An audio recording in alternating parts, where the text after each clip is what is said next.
not entertained? Are you not entertained? Is this not why you're here? Right here, we need you to hear. Criminy.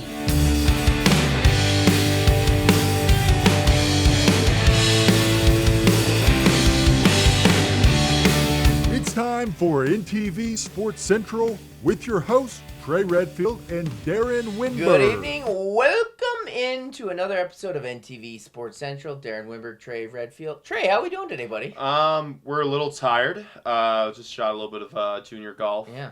Haven't really eaten too much today on this Tuesday evening as we're recording this. Yeah. Other than that, all is well. We'll get something in our bodies here very soon, and we'll get this out to you ASAP mob. Apologies for the last two not getting out. Yeah, it's all right. That ain't happening no more. Our 9 viewers are not too happy with us, though. It's down to 6. Well, It's then down to 6. they're not. But we're going to build you up. We got a great show for you today. I'm fighting hurt. You are. I meant to ask how you were doing. That's like the Midwestern thing. Yeah. I asked how people are doing. They're just like, good. I'm like, Yeah. you don't want to ask how I'm doing? Yeah. Hand up. You are struggling. I am. yonder. So, long story short, I was talking to you yesterday, and Mondays I double dip. So I go when to you the work out. Yeah, I go to the Y, and then I go to Planet Fitness at nighttime. And I was telling you, I had tennis elbow. And I was tweaking it a little bit, and I was like, oh, I'll be fine. Well, I went to the gym at night, and I tweaked my back. Yeah. So the good news is I don't feel the tennis elbow because you gotta stop double dipping. my back is throbbing right now, and I can't move. I feel like I'm 90 years old right now, and the worst part is when you drop something and you go to try and bend over. Oh boy. Oh, it hurts. That doesn't sound But good at all. you know what? We fight through it, and that's what we're doing. Yeah. Sporting the little Missoula paddleheads, because today we're talking a little baseball. Buddy. We are. I'm not. I'm repping golf because I was out on that's the where links. you just trapped. You know who won the Waterbury Open in 1996? No. Happy Gilmore. Happy Gilmore won. He held off Daniel Lafferty, who was in his group. I believe he was in 4th place. Gilmore went on to win the Waterbury Open. Got on the tour. Rest is history. I hope you know this movie. If you don't, we're gonna have problems. You gotta go watch it on Netflix ASAP. But yeah, you brought up baseball. Well, let's give Sammy Wells his credit. Yes. And Nash Malone and Sam Wells and Nash Malone 1-2 once again in the Kearney Junior Classic. Why not bring it up a little bit? Yeah, let's do it. Since we're recording it today and Yeah. recording on Tuesday, happened on a Tuesday. The funny thing about Sam is that he didn't know that he won because Nash, like he had a tough I believe it was hole 17. And that opened up the leaderboard for Sam just take control of what of just him doing his thing. Just and like Jake of Sandy Creek, he didn't know he won. had no idea. Yeah, Which he is had no cool. idea. We talked about this last week. I love that. Right. That they are just laser focused. Right. And no disrespect to or don't let's not put any slant on Nash whatsoever because he had 6 birdies in his second round. He still gave himself a chance to make it happen. It's just unfortunate in golf you have one slip up, it could go it could not really go south, it just things could change on the leaderboard. Correct. But still they both showed out. They did. And then girls, 3 of the top 5 were Central Nebraska. Kara Sussland. Mindens, yep. Lauren Lydiot of Kearney Catholic played really well as well. It's unfortunate that the second round was only 9 holes because Lydiot had a 3-stroke lead after day 1. Day 2, it was a little bit of a rough start for her. And the reason why I say it's unfortunate is because there wasn't that second 9 where she could find a way to turn it around and make something happen. So normally it's 36 holes. They only played 27 because of inclement weather. And But you know what? That's the thing, though. Like, Sussland only won by 1 stroke. It would have been cool to see what would have happened had they played a second. But as her I believe as her pops was telling you, they're going to Gothenburg tomorrow. Right? Yeah. This is a normal thing. Yeah. It's a normal thing. Let's talk ball, though. Yeah, let's Nebraska baseball season came to a close. They fought hard. Yeah. They stormed back. We talked about what were our keys to success, and we both kind of came to fruition because ultimately it came down to our boy JB He struggled in that third and final game against Florida. Yeah, he was raking all tournament. Let's throw that out there. Right. Yeah, I know. And I feel like really with that last game, everyone was struggling. Just everyone was struggling in general against Florida because, you really saw the best of what the Gators can do offensively. I mentioned Jack Caglione. I knew what he was going to do. He did what he did. He had 4 RBIs in that second elimination game, including a 3-run bomb, I believe, in the bottom of the second. Yep. So Brockett got ran out quickly. When your starter gets run out quickly in NCAAs, somehow in some way, it's going to go south for you 9 times out of 10. And going to the first game, Florida, they started a freshman who was throwing 98. Yeah. He was throwing gas. They had their second pitcher was a sophomore. Correct. I don't know who started on Sunday. I'm assuming he was not a upperclassman. I forget who it was. He said their coach said they have 4 starters that are freshmen. So with that being said, just crazy. It is insane. So they ran into the buzzsaw, which are the Florida Gators. Yeah.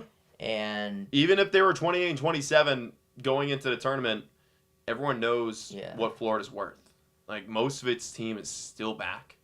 It's national runner-ups for a reason.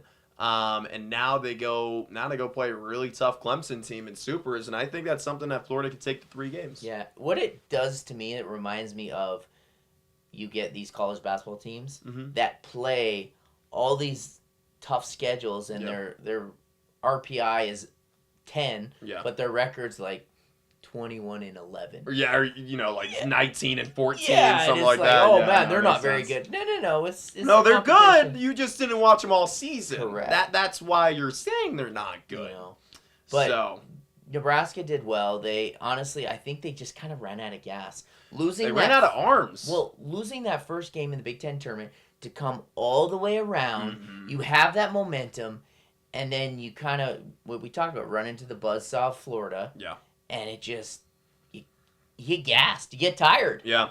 There was, I think the big thing that sticks out to me, though, is that there was no excuses throughout the entire time. They, like, every time Nebraska fell, there was a response. Correct. Big Ten tourney, they made it happen. Even after losing that first game to Florida, they made it happen. They found a way to get past Niagara, who wasn't...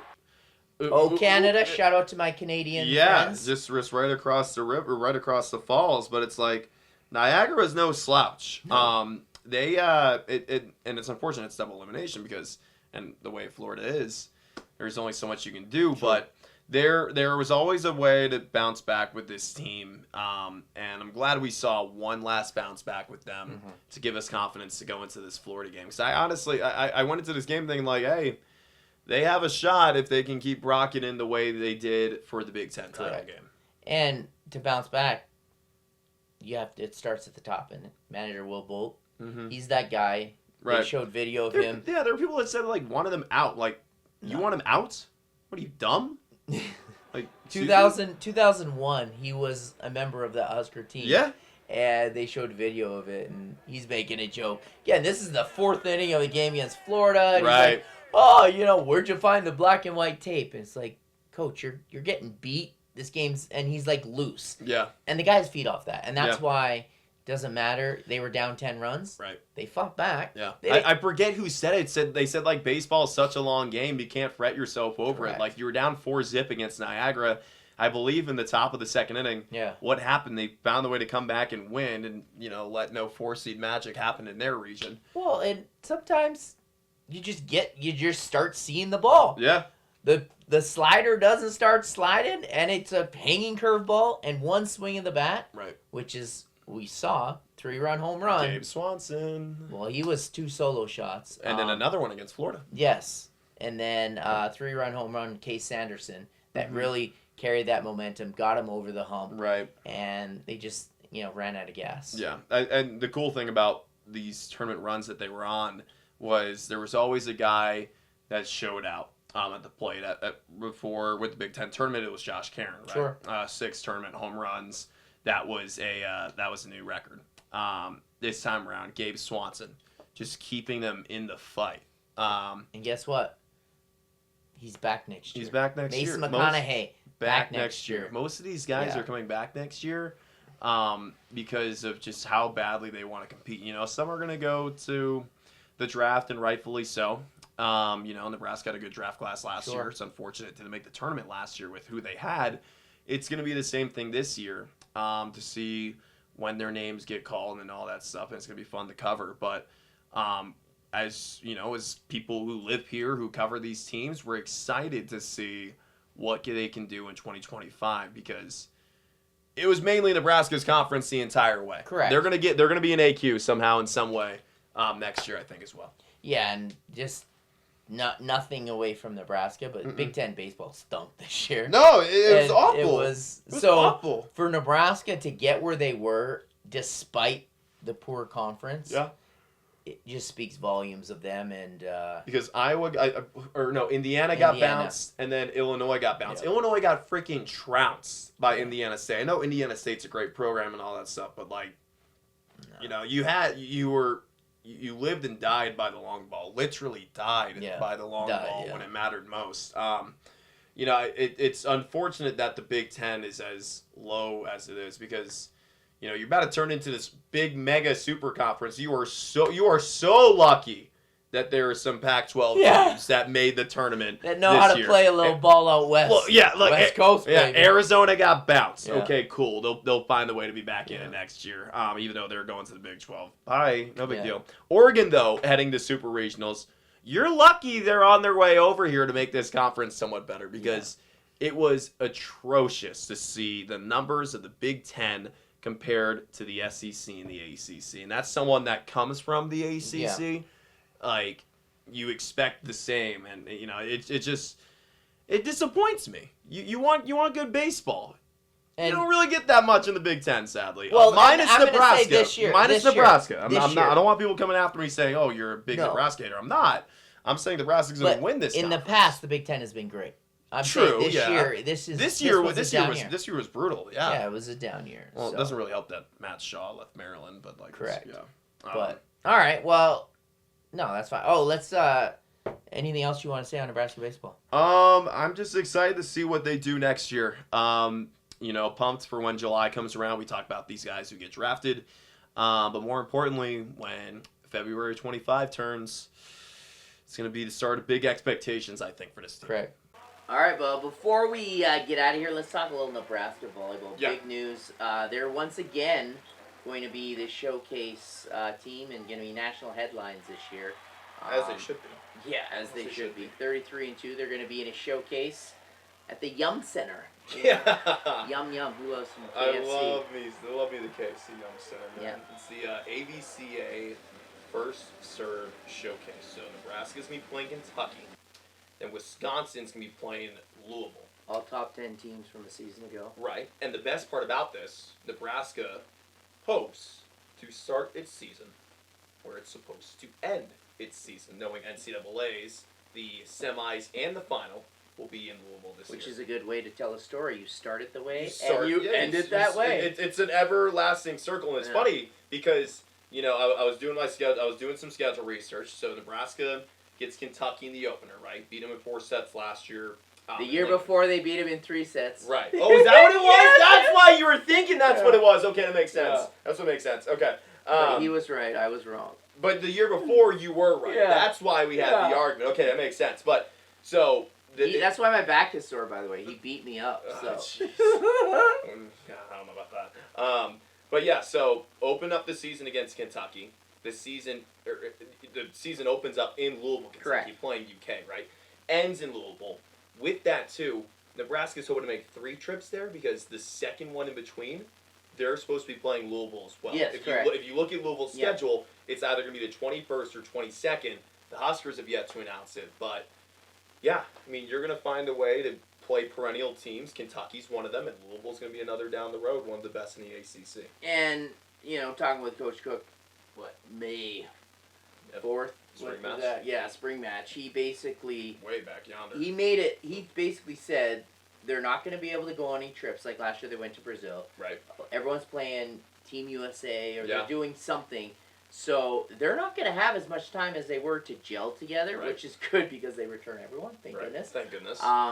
But the bigger issue is going to be they're going to have to go from 0 to 100 right away, which again, they're going to be able to handle it. But, let's just call a spade a spade. You know, the big question, Harper Murray, what will the situation be? We have no idea. Not a clue.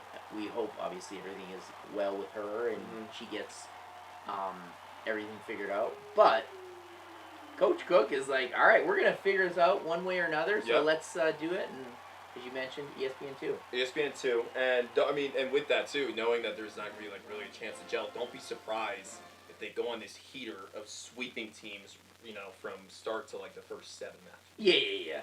If Kentucky wins a set, okay, cool. Yeah. Nebraska is still going to find a way to win. It's still going to find a way to roll through non-conference play, knowing most of its games are at home. It's still an exciting group coming in. Skylar Pearson and company with the freshmen showing up by the spring. That helps, too. Balled out. And the spring match? Yeah. That's what's up. Yeah. So, there's a lot to look forward to this team, and I think an exciting season opener. Unlike last year, it was just like, oh, wait, they're back? Yeah. Oh, cool. Yeah. This one, it's like, all right, we're counting down the days. Let's make the most of it right from the jump. Love it. Football, volleyball. It's a good time to be a Husker fan. It's a good time to be a Husker fan. And covering Huskers. 366 days this year since the league day. My man. All right. For Trey Redfield, I'm Darren Wimberg. Peace.